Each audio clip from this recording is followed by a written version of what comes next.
My name is Lucian Trent, and at my sister's wedding, her father-in-law looked right through me as if I wasn't there. He passed by without a nod or even a glance, carrying that quiet sense of dismissal that men like him seem to master over time. I stood there in a tailored suit, drink in hand, aware of something he didn't know. You see, Roland Rowe, the man so proud of his last name he probably signs it in gold ink, had spent the past 6 months trying to acquire a tech company. What he didn't realize was that I had co-founded it. It was a company his own business depended on, one I built from nothing, while also raising my younger sister after our old life fell apart. But Roland only noticed what he chose to see. Someone without a title, without recognition, without importance. He judged only the surface. That's what men like him tend to do. And honestly, I didn't mind. In a few minutes, I was going to be called up for an unexpected speech. That would be my moment to introduce myself. And when I did, the way he looked at me would change completely. His posture, his expression, even the way he held his glass. Some people dislike surprises. Roland, as it turned out, was one of them. He went pale while I simply smiled. People often say the hardest part of loss is the silence that follows. That may be true, but few talk about the noise that comes before it. The ring of a phone at an hour when it shouldn't ring. The static in your ears when someone says words you never expected to hear. For me, it was my college advisor saying, "Lucian, there's been an accident." My father was gone. One moment he was planning a visit to see me and my younger sister, Isolde. The next, I was driving back to a hometown that already felt unfamiliar without him. I was 22, drained from finals. Isolde was 17, just a week away from graduating high school. Our mother had left years earlier to start a new life with another family. That left just the two of us. 2 siblings, 1 car, and a future that had suddenly collapsed. The funeral passed in a blur, but what followed was painfully clear. Debt, a large amount of it. My father had been self-employed, and somewhere along the way, things must have gone wrong.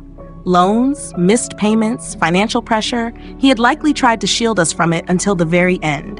But once the obituary was published, creditors arrived quickly and took everything. The house, the car, his workshop, gone. All we had left was a small suitcase of clothes I had packed for spring break. My scholarship covered tuition, but everything else, rent, food, Isolde's education, was our responsibility. That night, after the last relative left and the door closed behind them, I sat on the floor with Isolde. She was crying, curled up in her hoodie, and it became clear that no one else was coming. I was the only adult left in her life. So I made a decision. I would finish school, find work, any work, and keep us going. I took a job at the campus cafe, added evening shifts as a courier, and slept maybe 4 hours each night. Some days, I went straight to class, still sweating from carrying heavy loads up multiple flights of stairs. Every dollar I earned had to stretch across 2 lives. Somewhere along the way, I lost my relationship. She was a good person, but she needed more than missed calls and postponed plans. I let her go, not because I didn't care, but because I didn't have anything left to give. People often talk about building character as if it's a smooth process. For me, it was shaped by overdraft notices and long bus rides. It was formed in moments when I looked at my sister and knew she still deserved a future, even if I had to sacrifice my own to make it possible. After graduation, there was no celebration, no ceremony photos or parties, just a quiet sense of relief and a job offer from a mid-sized firm handling back-end operations. It wasn't impressive, but it paid, and that was enough. I moved us into a small 1-bedroom apartment. Isolde took the bedroom. I slept on the couch. She enrolled in community college while I managed spreadsheets and client calls. Every evening, I made dinner, even if it was something simple like rice and eggs. Weekends were spent catching up on sleep and recovering from the week. Even during that routine, I kept thinking ahead. I signed up for online courses, marketing, automation systems, SaaS platforms, anything that could improve my skills. I didn't know when an opportunity would appear, but I wanted to be ready. It finally came on a rainy Thursday evening. I received a message from Felix Marin, an old classmate who remembered my business sense. He and another partner were developing a tech solution for automating back-end systems. They needed someone to manage operations and help secure early clients. I hesitated at first. It felt uncertain, but it also felt like a chance to do something meaningful, and I hadn't felt that in years. So I agreed. From that point on, my life split into two parts. From morning to late afternoon, I worked my corporate job, answering to managers and following routine tasks. From evening until early morning, I worked with Felix, building systems, creating pitch decks, and refining our product. We operated out of coffee shops and borrowed server space. Some nights, I fell asleep with my laptop still open on my chest. Money was tight, and tensions ran high. After 6 difficult months without progress, one of our co-founders left. Felix and I stayed, though just barely. Then came a turning point. A corporate client tested our system and reduced their processing time by 40%. They shared the results with others, and momentum finally began to build. Suddenly, we had demos scheduled, inboxes overflowing, and feedback cycles we could barely keep up with. A review on a major tech blog brought our first real wave of inbound interest. Even then, I didn't leave my day job. I had learned early on how fragile stability can be. I saved every extra cent. I handled customer support tickets, invoicing, and system issues between lunch breaks and late nights. Felix became the public face. He spoke at events, appeared on camera, and gave TEDx talks. I stayed behind the scenes, and I preferred it that way. While others focused on titles and online recognition, I focused on something different: peace of mind. A life where Isolda didn't have to track every expense at the grocery store. A life where her future wasn't shaped by what we had lost. She was accepted into a state university based on merit. I paid every bill on time. We had savings, health insurance, and working appliances. That, to me, felt like success. No one saw the effort it took, and I didn't need them to. But choosing to stay unnoticed meant that people like Roland Rowe could meet me and assume I was insignificant. And I was fine with that. I would rather be underestimated than misunderstood. I would rather stay invisible than receive empty praise. Life, however, has a way of bringing things back around, especially when your sister decides to get married. It was a Tuesday night when Isolda called. I had just dropped onto the couch, still in my work clothes, eating cold leftover pasta straight from the container. She sounded out of breath, excited, but also slightly unsure. "Lucien," she said, "I have something to tell you." I assumed it was about school, maybe a project or an internship. I didn't expect what came next. "I'm getting married." My fork stopped midair. "You're what?" "To Damien," she said quickly, as if saying it fast would make it easier. "We've been serious for a while, but I didn't know how to tell you." I paused. I had met a Damien once briefly, but I hadn't realized it was serious. "Isolda, married? That's a big step. Are you okay?" She gave a small, nervous laugh. "I'm more than okay. I'm happy. I just wanted to tell you before things move forward. He wants to meet you." That part caught my attention. Anyone planning to marry my sister should want to meet me. I was her brother, but more than that, I was the one who stayed. I had filled every role that mattered: parent, tutor, emergency contact, and friend. If someone wanted to enter her life now, I needed to look him in the eye and understand who he was. We set up a meeting for that Friday. Just a simple dinner, nothing formal. I offered to cook. I still remember opening the door and seeing Damien standing there, holding flowers in one hand and a bottle of wine in the other, with a smile that felt slightly forced. There was something familiar about him. We exchanged greetings, sat down, and talked. He was polite, well-spoken, and clearly cared about my sister, but his last name stayed in my mind. "Rowe," I said, turning it over in my thoughts. "Any relation to Roland Rowe?" He paused for a moment, just a fraction too long. "He's my father." That was when everything connected. Roland Rowe was one of our largest enterprise clients. More than that, he had been trying to acquire our platform for months. His emails were always filled with subtle offers, the kind that suggested he believed he was doing us a favor by showing interest. He was a typical businessman, sharp appearance, direct tone, and known for pushing partnerships aside if it benefited him. He wasn't cruel, just highly transactional and dismissive. And now I was sitting across from his son. I kept my expression steady and my tone neutral. I didn't mention the company or bring up business.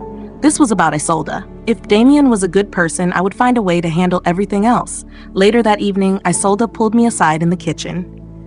"You got quiet for a bit. Is everything okay?" I nodded. "I'm just surprised. You really care about him." "I do," she said. "He's not like his father, Lucien. He's kind, steady, he listens." I looked at her closely. She wasn't trying to convince me, she was genuinely happy, and she wasn't someone who showed that easily. "All right," I said, "then I support you." In the following weeks, wedding planning took over her schedule. I helped where I could, but stayed away from most of the formal details until the family gathering. The event was held at an upscale country club with white tablecloths and staff dressed in black vests. Isolde asked me to attend, and I agreed, for her sake more than anything else. That was where I met Roland in person. The moment I entered the room, he noticed me. His eyes quickly scanned me, shoes, suit, posture, before he looked away. When we were introduced, he gave a weak handshake and said, "Oh, you're her brother. I thought her father would be here."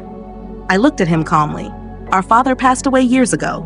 He gave a brief nod, acknowledging it, then moved on. Then came the expected question. "So what exactly do you do?" Again, there it was, that instinct, always searching for status and background. "I work in corporate," I replied. It was true in a way. He didn't hide his lack of interest. He didn't even try. And that was fine. I wasn't there to impress him. But a small part of me, the part I usually kept quiet, thought, "You'll regret that." I told Felix about the interaction later that evening. He laughed and said, "The universe has a strange sense of timing." The weeks passed quickly, and soon the wedding day arrived. Isolde looked radiant, not just because of the dress or the makeup, but because she felt secure, valued, and genuinely happy. She held my hand before walking down the aisle and said softly, "Thank you for everything." I simply smiled. At the reception, I stayed out of the spotlight, speaking casually with a few guests. Then I noticed Roland approaching with 2 other men. He walked past me again without stopping. It was intentional, measured, but I felt nothing. Only a quiet certainty. He still didn't know who I was. Not really, but he was about to. I hadn't planned to speak. There was no mention of a brother's speech in the program. I had already done my part, walked Isolde down the aisle, stood for photos, raised a glass during the toasts. That was enough. I didn't need attention, but someone had added my name to the speaker list. A staff member approached and said, "You're next, 2 minutes." I paused. Next for what? She pointed toward the stage. "The speech. The microphone is ready." I could have declined. Perhaps I should have. But something in me, a mix of exhaustion, pride, and memory, told me not to. This was my sister's wedding. The closest role I had to being a parent was now stepping into a new chapter, and the room still didn't know who I was. So I stood, adjusted my jacket, and walked to the front. "Good evening," I began, keeping my voice steady. "My name is Lucien Trent. I'm Isolde's brother." That alone drew attention. But growing up, I wasn't just her brother. After our father passed unexpectedly, I became her guardian. I was 22 and she was 17. We had no one else. Our mother had already moved on. The room grew quieter, conversations stopped, people listened. I was still finishing college at the time, and I didn't have the option to fall apart, not when she needed stability, food, and an education. So I worked day shifts, night shifts, weekends. I slept very little. I lost friendships. I lost someone I cared about. I glanced at Isolde. She was already emotional. "But we made it," I continued. "She made it because she is intelligent, strong, and kind, and because she never held my limitations against me." A quiet murmur moved through the room. Even Roland across the space had turned to look at me. "I also want to share this," I added, slightly raising my tone. During those same years, while trying to stay afloat, I helped build a startup, a software platform. Some of you may already be familiar with it. That line had an effect. People shifted, exchanged looks. My co-founder Felix is here tonight. We started with limited resources, borrowed code and outdated laptops. Today, we support some of the largest firms in the country. I let that settle for a moment. I didn't come here to discuss business, but it's part of the journey that brought me here, to this day and this moment. I turned toward Isolde and Damien. "I'm proud of both of you. What you've built together is meaningful. Trust, partnership, and happiness, and I'm honored to stand here and say that you're ready." With that, I stepped away from the microphone, acknowledged the applause, and returned toward my table. I didn't get far. Roland approached me directly. His expression was controlled, his smile tight. "Lucien, correct? That was an impressive speech." I shook his hand. firm but reserved. Thank you. You're the co-founder of that company? I nodded. Yes, the same one you've been trying to acquire. His expression shifted slightly. I wasn't aware. You didn't ask, I replied calmly. He paused. Why didn't you mention it when we met? I met his gaze. Because I wanted you to see how you treat people when you think they have no status. He didn't respond. He didn't need to. I offered a polite smile. Enjoy the evening, Mr. Rowe. Then I walked past him and returned to Felix, who raised an eyebrow but said nothing. We exchanged a quiet toast and the tension faded. The rest of the evening was smooth and positive. Isolde enjoyed herself freely. Damien remained respectful and composed. Roland stayed courteous, though something in his expression had changed. Less certainty, more thought. We never sold the company to him. Not out of resentment, and not because of that interaction. The offers were strong on paper, but I had learned to look beyond numbers. His interest wasn't built on mutual respect. It was based on the idea that everything has a price. I don't work with people who only recognize value after seeing credentials. So Felix and I remained independent. We expanded carefully on our own terms. We didn't need a buyout, we needed room to grow. Interestingly, Rowe Industries still uses our platform. Their team submits support tickets like any other client. We respond professionally, consistently, and without personal bias. Damien never raised the topic. He understands boundaries, and more importantly, he respects Isolde. Over time, we developed a level of trust. I don't judge him based on his last name. He is not his father, and he never was. Isolde is doing well. She has stability in her life now, real stability. She teaches, spends time gardening, volunteers on weekends, and she smiles in a way she didn't before, when everything felt uncertain. That smile is what I worked for. That is the return that matters. People still sometimes assume I'm just someone in the background, quiet and unremarkable. I let them think that, because I understand something they don't. The people who dismiss you when you are silent are often the same ones who rush to respect you once your role is revealed. But by then, that respect has no value. Real respect is consistent. It doesn't depend on recognition. It's a choice. Roland's mistake wasn't underestimating me. It was assuming that being unnoticed meant being unimportant. I never needed attention. I only needed to know that my sister would be okay. And now she is. That is enough. If this journey has taught me anything, it's this. Growth doesn't come from being loud or demanding attention. It comes from staying steady, knowing your value, and acting with integrity. When people finally recognize you, let it happen on your terms, not theirs. Because in the end, what matters most isn't who acknowledges you. It's who you stood by and protected when no one else was paying attention.